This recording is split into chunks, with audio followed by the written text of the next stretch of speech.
Eu estava pensando agora há pouco, por algumas razões, nas caixinhas do conhecimento. Nessa época de pandemia, tem muita gente fazendo compras online, né? Eu acho até que talvez no primeiro momento, assim, isso estava mais intenso ainda, na medida em que as lojas não abriam, os shoppings estavam fechados e tal. Mas eu acho que muita gente acabou acostumando, e até por precaução mesmo, optando por esse tipo de compra. E aí alguém te avisa na portaria do seu prédio, da sua casa, ou o carteiro toca a sua campainha e traz uma caixa e você fica feliz. Você sabe que ali está chegando a sua encomenda, né? Você vai abrir a sua caixa. Eu não sei se você rasga toda a sua caixa, se você abre com cuidado, com tesourinha e tal. Mas o fato é que você provavelmente vai jogar a caixa fora e vai ficar com aquele presente que ela embalava. Assim como você vai numa loja, os produtos, né, eles vêm nas suas caixinhas ou até no supermercado. E você não está comprando a caixinha, apesar de estar pagando por ela também. Mas, de qualquer maneira, o seu objetivo é o produto que está dentro da caixinha.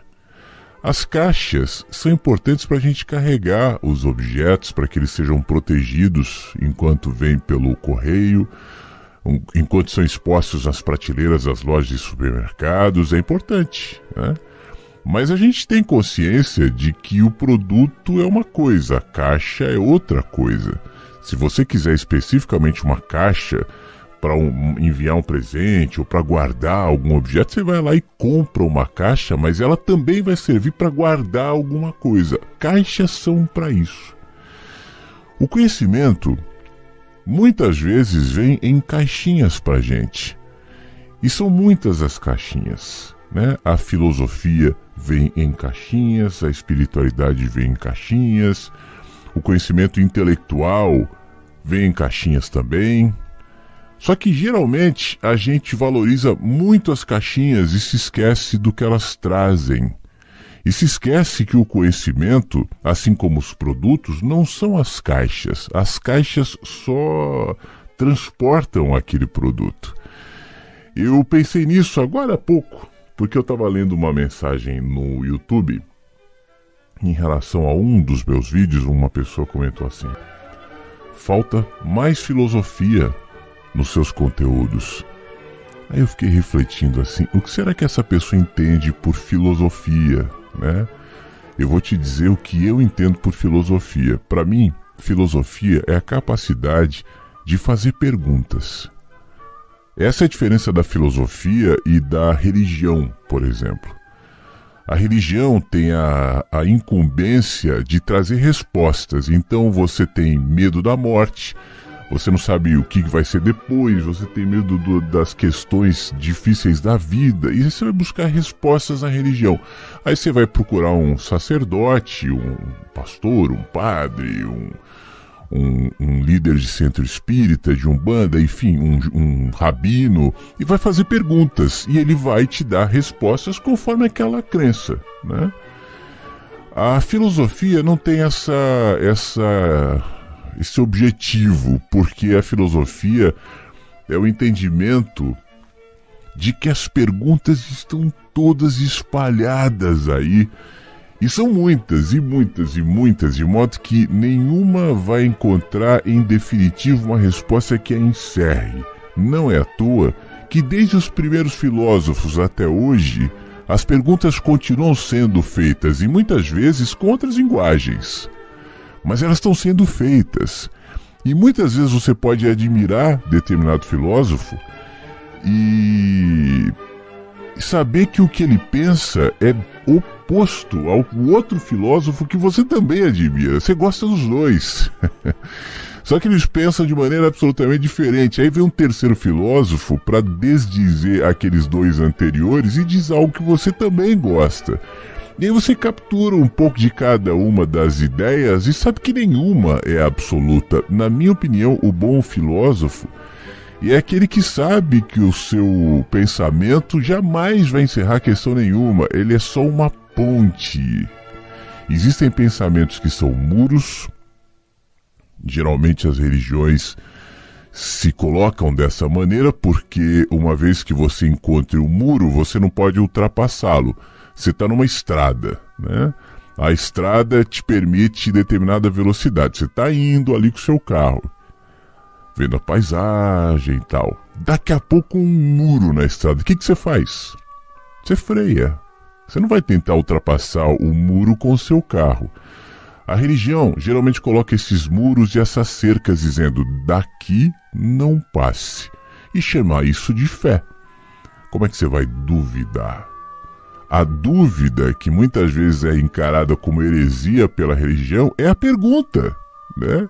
Alguém dizendo assim: vem cá, eu não sei, essa história que você me conta, Deus, tal, não encaixa pra mim. Eu queria saber. Aí alguém vai dizer: cuidado, olha, e a pessoa vai sufocando essa dúvida, que é absolutamente ilícita. Porque as dúvidas, e aí eu volto para aquilo que eu dizia, muitas vezes são pontes, diferente do muro que te impede a jornada, a ponte te dá acesso a um outro patamar da estrada. Você está vindo pela estrada e ao invés do muro você encontra a ponte. Geralmente sob a ponte tem um rio, né? E aí você passa sobre o rio. De outra maneira você não conseguiria passar pelo rio. Agora você está num outro ponto da estrada, num outro patamar, num outro trecho da estrada, graças àquela ponte. Mais adiante, é possível que você encontre outros obstáculos, outros muros, quem sabe, outras pontes, quem sabe, mas a sua viagem vai se estender. Você vai andar mais alguns quilômetros. Na minha opinião, a filosofia deve se colocar nessa direção de te ajudar a fazer perguntas. Pontes, não são perguntas para ficar dando círculo em volta do rabo, né? Mas por quê? Mas por quê? Mas o quê? Mas por quê? Mas o quê? Mas por quê? Mas o quê? Mas que a pergunta te ajude a encontrar algumas respostas que não vão satisfazer por completo aquela pergunta, mas vão te encaminhar para um outro patamar. Vão te colocar num degrau acima. Então, voltando para a questão lá do YouTube, falta filosofia. Aí eu respondi a pessoa dizendo o seguinte: você é capaz de reconhecer filosofia se não houver a citação do filósofo? Do tipo, eu posso dizer o que eu estou dizendo aqui, mas conforme Platão falou, porque Aristóteles dizia muito bem, aí repito uma frase e tal. O filósofo Spinoza ou Nietzsche, eu vou usando ali, fazendo as referências bibliográficas e fazendo as citações das frases. Tem muita gente que faz isso, tem gente que é um disparador, né, disso. Não consegue falar 3 frases sem falar segundo fulano, segundo ciclano. Isso traz autoridade, né, traz a aura do conhecimento, mas precisa. Aí eu pergunto para você também o que eu perguntei pro nosso amigo: você é capaz de reconhecer a filosofia sem a citação dos filósofos?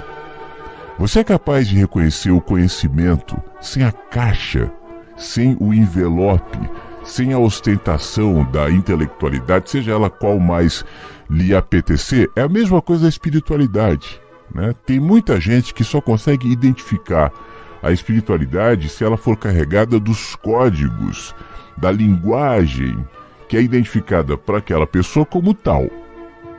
Então alguém pode dizer para mim, como já disseram várias vezes: Flávio, por que você não fala de Deus nos seus trabalhos? Deus é poderoso, Deus. E aí eu pergunto para aquela pessoa: você consegue identificar Deus quando esse nome não é pronunciado? D-E-U-S. Você tem um amor, uma devoção à existência, ao sentir, ao ser Deus na vida, ou a nomenclatura? Porque se você se mudar do Brasil, ninguém vai falar Deus. Acabou. Você nunca mais vai ouvir essa palavra. Talvez você ouça God. Mas não serve para você, é o nome, Deus, né? É claro que é só uma brincadeira, mas tem gente que só reconhece com os códigos, né? Então tem que ter ali Santa Fulana, Santo Ciclano, ou qualquer referência bíblica. Da mesma maneira que os intelectuais muitas vezes só conseguem reconhecer sabedoria. Se antes do que for dito alguém disser segundo filósofo tal, alguns religiosos também só conseguem identificar Deus se alguém disser segundo a Bíblia, segundo Paulo em Coríntios, e se esquecem que Paulo, Mateus, Isaías, Spinoza, Aristóteles, Platão faziam xixi de manhã, vomitavam quando tinham problemas de estômago, tinham medo, tinham sede, tinham fome. Eram pessoas, tinham dúvidas. Eram seres que viviam no tempo e no espaço. Mente fragmentada, que morreram também. Nasceram em determinado momento, se desenvolveram, tiveram as suas questões, fizeram as suas perguntas, encontraram algumas respostas. Por alguma razão, as perguntas foram espalhadas, né, para a posteridade, seja do religioso, seja do filósofo ou de quem for, né, e isso se transformou, que coisa boa, né, em estímulo, em alimento, em matéria de estudo para os que vieram depois, mas não necessariamente porque essas pessoas eram diferentes de mim ou de você.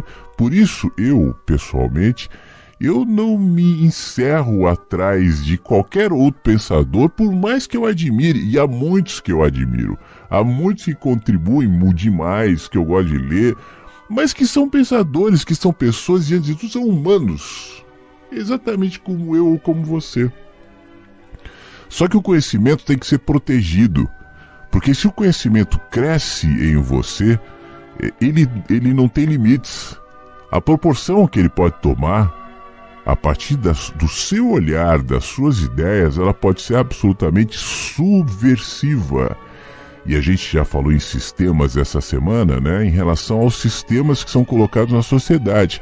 Então, para que isso não aconteça, para que o conhecimento não vá sem limites, porque não há limites, né? A gente, como eu disse, as perguntas sempre podem ser feitas, então se as respostas não são absolutas, isso é sinal de que não há limites.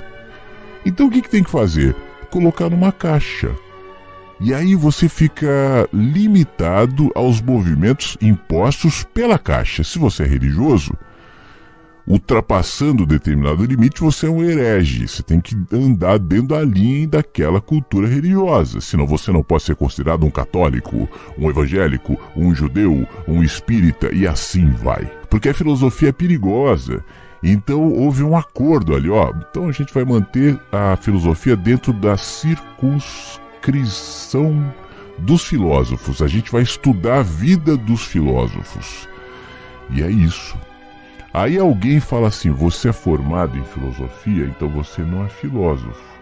O filósofo é o cara que está na faculdade se formatando. Eu acho isso antagônico à proposta selvagem de fazer perguntas. Mas você só pode fazer perguntas se antes você submeter a formatação. E agora suas perguntas virão carregadas de segundo Aristóteles, segundo Nietzsche, segundo Platão, segundo... Tudo bem, tem ali o seu valor, tem ali a sua contribuição, mas não deixa de ser uma domesticação do animal selvagem que é a filosofia e não se identifica com uma caixa. Mas agora a caixa virou o conteúdo, já não é mais aquilo que é, mas o fulano é um filósofo, é mesmo? Pô, deixa eu conversar com o fulano, deixa eu saber que perguntas ele faz. Aí, fulano, você que é filósofo, bacharel, formado... Pô, isso não quer dizer muita coisa pra mim. Mas e aí? Não, segundo Platão, segundo Aristóteles, segundo... Cadê o filósofo? Né? Você é espiritual? Claro que é. Deixa eu conversar com o espiritual. E aí, espiritual? Olha, segundo a palavra do Senhor em capítulo 4, versículo 5 de Mateus, o homem do... E é isso. Isso é espiritualidade. Cadê a sua espiritualidade? Você enxerga onde não há a nomenclatura, você percebe a filosofia onde não há citação, você percebe a espiritualidade onde não há o nome Deus, a palavra Bíblia, a religião. Você consegue ou você se protege também? Tentando diminuir aqueles que não se enquadram nessas caixinhas, dizendo você, e aí você vai adjetivar conforme aprendeu. Né?